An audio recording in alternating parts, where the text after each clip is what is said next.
ಉದ್ಯಮಿ ಅದಾನಿ ಭೇಟಿ ಬಗ್ಗೆ ಸಿಎಂ ಡಿಕೆಶಿ ಪ್ರತಿಕ್ರಿಯಿಸಿದ್ದಾರೆ. ನಾನು ಸಿಎಂ ಆದ ಬಳಿಕ ಇದು ಮೊದಲ ಬಾರಿ ಭೇಟಿ ಮಾಡಿರೋದು ಅವರನ್ನ ಅಂತ. ಗೌತಮ್ ಅದಾನಿ ಸೌಜನ್ಯಯುತ ಭೇಟಿ ಅಂತ ಸಿಎಂ ಡಿಕೆ ಹೇಳಿದ್ದಾರೆ. ಸೌಜನ್ಯಯುತವಾಗಿ ಅವರನ್ನ ನಾನು ಭೇಟಿ ಮಾಡಿದ್ದೀನಿ ಅಂತ ಹೇಳಿದ್ದಾರೆ. ನಾನು ಮುಖ್ಯಮಂತ್ರಿ ಆದ ಬಳಿಕ ಅವರನ್ನ ಮೊದಲನೇ ಬಾರಿಗೆ ಭೇಟಿಯಾಗಿದ್ದು, ಅದು ಕೂಡ ಸೌಜನ್ಯಯುತವಾಗಿ ಅವರನ್ನ ಬಂದು ಭೇಟಿಯಾಗಿ ಹೋದ್ರು ಅಷ್ಟೇ ಅನ್ನುವಂಥ ಪ್ರತಿಕ್ರಿಯೆಯನ್ನ ಸಿಎಂ ಡಿಕೆ ಶಿವಕುಮಾರ್ ಕೊಟ್ಟಿದ್ದಾರೆ.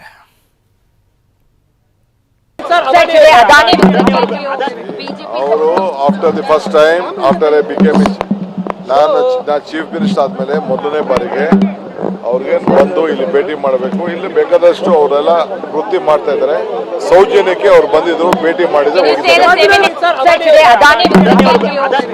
ಅವರು after the first time after I became ನಾನು ಚೀಫ್ ಮಿನಿಸ್ಟರ್ ಆದ್ಮೇಲೆ ಮೊದಲನೇ ಬಾರಿಗೆ ಅವ್ರಿಗೆ ಬಂದು ಇಲ್ಲಿ ಭೇಟಿ ಮಾಡಬೇಕು. ಇಲ್ಲಿ ಬೇಕಾದಷ್ಟು ಅವರೆಲ್ಲ ವೃತ್ತಿ ಮಾಡ್ತಾ ಇದ್ದಾರೆ. ಸೌಜನ್ಯಕ್ಕೆ ಅವ್ರು ಬಂದಿದ್ರು, ಭೇಟಿ ಮಾಡಿದ್ರು.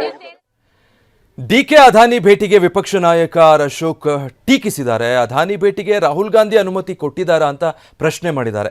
ದೆಹಲಿಯಲ್ಲಿ ಅದಾನಿಗೆ ವಿರೋಧ ವ್ಯಕ್ತಪಡಿಸ್ತಾರೆ, ಕರ್ನಾಟಕದಲ್ಲಿ ಮಾತ್ರ ಈ ರೀತಿ ಸ್ವಾಗತ ಸಿಕ್ಕಿದೆ ಅಂತ ಬೆಂಗಳೂರಲ್ಲಿ ವಿಪಕ್ಷ ನಾಯಕ ಅಶೋಕ್ ವ್ಯಂಗ್ಯವಾಡಿದ್ದಾರೆ. ಅದಾನಿ ಸುರಂಗ ಯೋಜನೆ ಬಗ್ಗೆ ಹಾಗಿದ್ರೆ ರಾಹುಲ್ ಮಾತಾಡಲಿ ಅಂತ ಪ್ರಶ್ನೆ ಮಾಡಿದ್ದಾರೆ. ಏನು ಹೇಳಿದ್ದಾರೆ ನೋಡೋಣ. ಗೌರವಾನ್ವಿತ ರಾಹುಲ್ ಗಾಂಧಿಯವರು, ಏನೇ ಕರೆಕ್ಟ್ ಏನಪ್ಪ, ಗೌರವ ಇದೆಯಲ್ಲ, ಗೌರವಾನ್ವಿತ ರಾಹುಲ್ ಗಾಂಧಿಯವರು, ಅದಾನಿ ಬಿಜೆಪಿ ಏಜೆಂಟ್ ಅಂತ. ಅದಾನಿ ಬಿಜೆಪಿಯ ಏಜೆಂಟ್ 100 ಸರಿ ಹೇಳ್ಬಿಟ್ಟವ್ರೆ. ಮತ್ತೆ ಎಲ್ಲ ಅವ್ರ ಪಾರ್ಟಿಯವ್ರಿಗೂ ಎಲ್ಲ ಮೀಟಿಂಗಲ್ಲೂ ಹೇಳಿದ್ದಾರೆ ಅದಾನಿ ಬಿಜೆಪಿಯ ಏಜೆಂಟ್ ಅಂತ. ಈ ಕರ್ನಾಟಕ ಸರ್ಕಾರ ಅದಾನಿಯವರಿಗೆ ರೆಡ್ ಕಾರ್ಪೆಟ್ ಹಾಕಿದೆಯಲ್ಲ, ಈಗ ಇವತ್ತು ಭೇಟಿನೂ ಕೂಡ ನಡೀತಾ ಇದೆ. ರಾಹುಲ್ ಗಾಂಧಿ ಪರ್ಮಿಷನ್ ಕೊಟ್ರ? ರಾಹುಲ್ ಗಾಂಧಿ ಪರ್ಮಿಷನ್ ತಗೊಂಡಿದ್ದೀರಾ? ಸೋನಿಯಾ ಗಾಂಧಿ ಪರ್ಮಿಷನ್ ತಗೊಂಡಿದ್ದೀರಾ? ಪ್ರಿಯಾಂಕಾ ಒಡೆಯರ ವಾದ್ರನ ಅವ್ರದೇನ ಅನುಮತಿ ತಗೊಂಡಿದ್ದೀರಾ? ಅಲ್ಲಿ ಮಾತ್ರ ಡೆಲ್ಲಿಯಲ್ಲಿ ಅದಾನಿ ವಿರುದ್ಧ, ಕರ್ನಾಟಕ ಕಾಂಗ್ರೆಸ್ ಅದಾನಿ ಪರ. ಇದು ಡಬಲ್ ಸ್ಟ್ಯಾಂಡರ್ಡ್ ಅಲ್ವಾ ನಿಮ್ದು?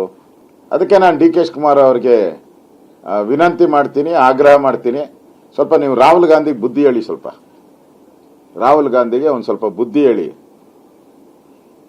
ಅವರೊಬ್ಬ business man. D K Shivakumar next ಹೇಳ್ತಾರಲ್ಲ, ನಾನು ಹಂಗೇನಿಲ್ಲ, ಬಿಸ್ನೆಸ್ ಮ್ಯಾನು, ಬಿಸ್ನೆಸ್ ಮಾಡ್ತಾ ಇದ್ದಾರೆ. ಹಂಗೆ ರಾಹುಲ್ ಗಾಂಧಿಗೆ ಸ್ವಲ್ಪ ಹೇಳಿ, ಬುದ್ಧಿವಾದ ಹೇಳ್ಬಿಟ್ಟು, ಅವರೊಬ್ಬ ಬಿಸ್ನೆಸ್ ಮ್ಯಾನು, ಬಿಸ್ನೆಸ್ ಮಾಡ್ತಾ ಇದ್ದಾರೆ ಅಷ್ಟೇ ಅಂತ ಹೇಳಿ. ಅದಕ್ಕೆ ನಾನು ಹೇಳಿದ್ದು, ರಾಹುಲ್ ಗಾಂಧಿಯವರೇ ಬಾಯ್ ಬಿಡಿ, ಕಣ್ಣು ತೆರೀರಿ, ಕಿವಿ ಸ್ವಲ್ಪ ಓಪನ್ ಮಾಡಿ. ಎಲ್ಲೆಲ್ಲೋ ಹೋಗಿ ಧರಣಿ ಮಾಡ್ತೀರಾ, ಇಲ್ಲೂ ಬಂದು ಒಂದು ಸ್ವಲ್ಪ ಧರಣಿ ಮಾಡಿ. ಅಂಡಮಾನ್ ನಿಕೋಬಾರಲ್ಲಿ ಹೋಗಿ ಮರನ್ ತಬ್ಕೊಂಡ್ಬಿಟ್ಟವ್ರೆ. ಫೋಟೋ ಬೇಕಾ? ಅಂಡಮಾನ್ ನಿಕೋಬಾರಲ್ಲಿ ಹೋಗಿ ಮರ ತಬ್ಕೊಂಡ್ಬಿಟ್ಟವ್ರೆ.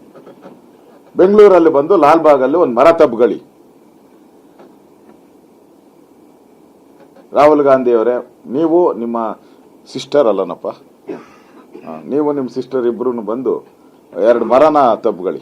ಆದರೆ ನಿಮ್ಮ ತಾಯಿಯವ್ರನ್ನ ಕರ್ಕೊಂಬನ್ನಿ, ಅಮ್ಮವ್ರನ್ನ ಗೌರವಾನ್ವಿತ ಕರ್ಕೊಂಬಂದು ಇಲ್ಲೂ ಪರಿಸರ ಉಳಿಸಿ ಜಾಗೃತಿ. ಅಂಡಮಾನೇ ಉಳಿಬೇಕು, ಅಲ್ಲಿ ಅಂಡಮಾನಲ್ಲಿ ಉಳಿಬೇಕು ಅಂತಂದ್ರೆ ಇಲ್ಲಿ ಬೆಂಗಳೂರು ಹಾಟ್ ಸ್ಪಾಟ್. ಇದು ಪೊಲ್ಯೂಷನ್ ಲೆವೆಲ್ 180, 200ಕ್ಕೆ ಹೋಗ್ತಾ ಇದೆ ಈಗ ನಮ್ದು ಬೆಂಗಳೂರು. ಪೊಲ್ಯೂಷನ್ ಲೆವೆಲ್ ಬೆಂಗಳೂರಲ್ಲಿ 180 to 200 ಹೋಗ್ತಾ ಇದೆ ಈಗ. ನಮ್ದು 50 ಒಳಗಡೆ ಇತ್ತು, 50 ಒಳಗಡೆ ಇತ್ತು. ಈಗ ಅದು 180, 200 ಹೋಗ್ತಾ ಇದೆ ನಮ್ದು.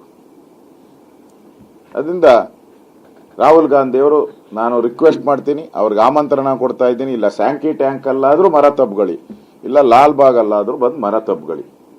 ನಿಮಗೆ ಪೂರ್ತಿ ನಾವೆಲ್ಲರೂ ಕೂಡ ಬೆಂಬಲವನ್ನ ಕೊಡ್ತೀವಿ.